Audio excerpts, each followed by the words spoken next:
السلام علیکم۔ کہانی ٹائم میں ناظرین کو خوش آمدید کہتے ہیں۔ کہانی سننے سے پہلے ہمارے چینل کو سبسکرائب کریں اور ساتھ لگے گھنٹی کے بٹن کو بھی دبا دیں تاکہ ہر نئی کہانی کا آپ کو پتہ لگ سکے۔ شکریہ۔ شروع کرتے ہیں آج کی کہانی۔ ایک لڑکی جس کا نام تبسم تھا، اس کی شادی ہوئی۔ وہ سسرال میں اپنے شوہر اور ساس کے ساتھ رہتی تھی۔ بہت کم وقت میں ہی تبسم کو یہ اندازہ ہو چکا تھا کہ وہ اپنی ساس کے ساتھ نہیں رہ سکتی۔ ان دونوں کی شخصیت بالکل مختلف تھی اور تبسم اپنی ساس کی بہت ساری عادتوں سے پریشان تھی۔ اس کی ساس ہر وقت تبسم پر طنز کرتی رہتی تھی، جو اسے بہت ناگوار گزرتا تھا۔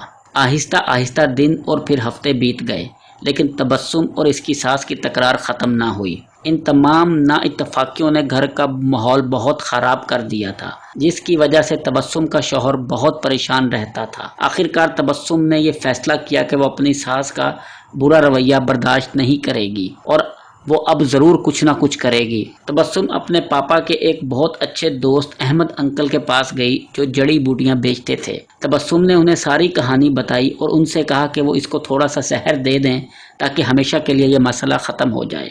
احمد انکل نے تھوڑی دیر کے لیے کچھ سوچا اور پھر کہا کہ تبسم، میں اس مسئلے کو حل کرنے میں تمہاری مدد کروں گا، لیکن تمہیں ویسا ہی کرنا ہوگا جیسا میں تمہیں کہوں گا۔ تبسم راضی ہو گئی۔ احمد انکل ایک کمرے میں گئے اور تھوڑی دیر بعد اپنے ہاتھ میں کچھ جڑی بوٹیاں لے کر لوٹے۔ انہوں نے تبسم کو کہا کہ تم اپنی سانس کو مارنے کے لیے فوری زہر استعمال نہیں کر سکتی، کیونکہ اس طرح سب تم پر شک کریں گے۔ اس لیے میں تمہیں یہ جڑی بوٹیاں دے رہا ہوں، یہ آہستہ آہستہ ان کے جسم میں زہر پھیلائیں گی۔ ہر روز تم کچھ اچھا پکانا اور پھر انہیں کھانا دیتے وقت اس میں یہ جڑی بوٹیاں ڈال دینا۔ اور ہاں، اگر تم چاہتی ہو کہ کوئی تم پر شک نہ کرے کہ تم نے انہیں مارا ہے، تو تمہیں یہ خیال رکھنا ہوگا کہ تمہارا رویہ ان کے ساتھ بہت دوستانہ ہو۔ ان سے لڑائی مت کرنا، ہر بات ماننا اور ان کے ساتھ ایک ملکہ کی طرح برتاؤ کرنا۔ تبسم یہ سب سن کر بہت خوش ہوئی۔ اس نے احمد انکل کا شکریہ ادا کیا اور جلدی سے گھر چلی گئی، کیونکہ اب اسے اپنی ساس کو مارنے کا کام شروع کرنا تھا۔ ہفتے گزر گئے اور پھر مہینے۔ تبسم روز کچھ اچھا پکا کر اپنی ساس کو خاص طور پر پیش کرتی تھی۔ اسے یاد تھا کہ احمد انکل نے اس سے کیا کہا تھا کہ اسے اپنے غصے پر قابو رکھنا ہے، اپنی ساس کی خدمت کرنی ہے اور ان کے ساتھ اپنی ماں جیسا برتاؤ کرنا ہے۔ 6 مہینے گزر گئے، گھر کا نقشہ تقریباً بدل چکا تھا۔ تبسم نے کوشش کر کے اپنے غصے پر قابو کرنا سیکھ لیا۔